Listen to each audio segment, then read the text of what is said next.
Employ provident fund organisation यानी EPFO ने साल 2025 के दौरान कर्मचारियों के प्रोविडेंट फंड अकाउंट से जुड़े कई बड़े बदलाव किए हैं, जिनका मकसद ईपीएफओ के कामकाज को आसान, पारदर्शी और डिजिटल बनाना है। इन बदलावों के बाद ग्राहकों को कई बेहतर सुविधाएं मिलने लगी हैं।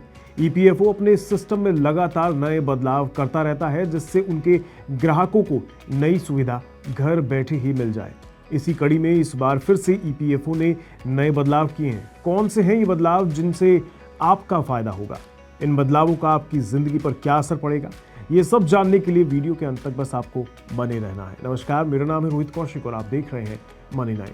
एम्प्लॉयज प्रोविडेंट फंड ऑर्गेनाइजेशन यानी ईपीएफओ अपने तमाम सदस्यों की सुविधा के लिए इसी महीने ईपीएफओ 3.0 प्लेटफॉर्म की शुरुआत करने जा रहा है। ईपीएफओ 3.0 से सदस्यों को अपने पीएफ खाते में जमा पैसे सीधे एटीएम के जरिए निकालने समेत कई नई सुविधाएं मिलने लगेंगी। इस नए डिजिटल प्लेटफॉर्म को ईपीएफओ 3.0 के नाम से जाना जाएगा। मीडिया रिपोर्ट्स के अनुसार नए सिस्टम का मकसद पीएफ निकासी में कागजी कार्रवाई को खत्म करके डिजिटल प्रक्रिया को अपनाना है। इस महीने यानी जून से ये नया प्लेटफॉर्म शुरू हो सकता है। इस बदलाव के बाद से आप कैसे निकाल पाएंगे अपने पैसे, आइए जानते हैं।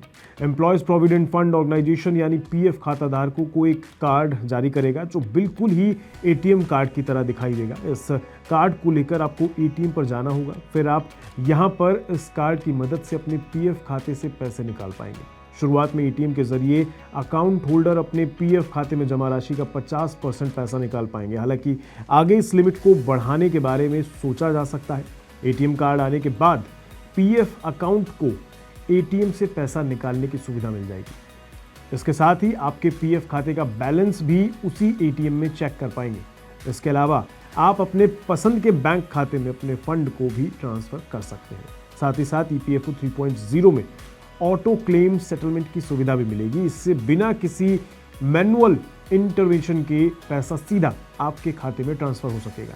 इसका मतलब है कि आपको क्लेम करने के बाद पैसा पाने के लिए लंबा इंतजार नहीं करना पड़ेगा। इसके साथ ही प्रोसेस भी काफ़ी आसान हो जाएगा। नए बदलाव में आप जैसे ही ऑनलाइन क्लेम रिक्वेस्ट डालेंगे, सिस्टम उसे खुद ही प्रोसेस करेगा और तय समय में पैसा आपके बैंक अकाउंट के खाते में पहुंच जाएगा।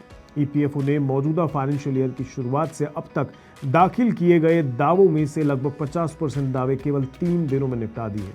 ईपीएफओ के एक वरिष्ठ अधिकारी ने जानकारी साझा करते हुए बताया कि फाइनेंशियल ईयर 2025 में अब तक लगभग 23.4 मिलियन दावे किए गए हैं, जिनमें से करीब 39% दावे 3 दिनों के अंदर निपटा लिए गए। खास बात यह है कि 1 अप्रैल से 5 जून के बीच कुल 6.8 मिलियन दावे 3 दिन के भीतर निपटा दिए गए, जिनमें ज्यादातर दावे निकालने से जुड़े हुए थे। ईपीएफओ अब ऑटोमेटेड क्लेम सेटलमेंट की लिमिट को भी 1 लाख से बढ़ाकर 5 लाख करने की तैयारी में है।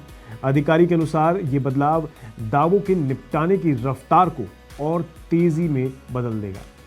अधिकारी के बताए अनुसार इस लिमिट में बढ़ाने के लिए ईपीएफओ की सबसे बड़ी निर्णय लेने वाली संस्था सेंट्रल बोर्ड ऑफ ट्रस्टीज यानी कि सीबीटी की मंजूरी की आवश्यकता नहीं है। ये निर्णय सेंट्रल प्रोविडेंट फंड कमिश्नर, जो कि ईपीएफओ के कार्यकारी प्रमुख होते हैं, उनके द्वारा लिया जा सकता है। उम्मीद है कि आपको ये वीडियो और ये जानकारी अच्छी लगी हो, और अगर अच्छी लगी है तो इसे लाइक, शेयर, सब्सक्राइब करना बिल्कुल ना भूलें और ऐसे ही देखते रहें मनी 9। नमस्कार।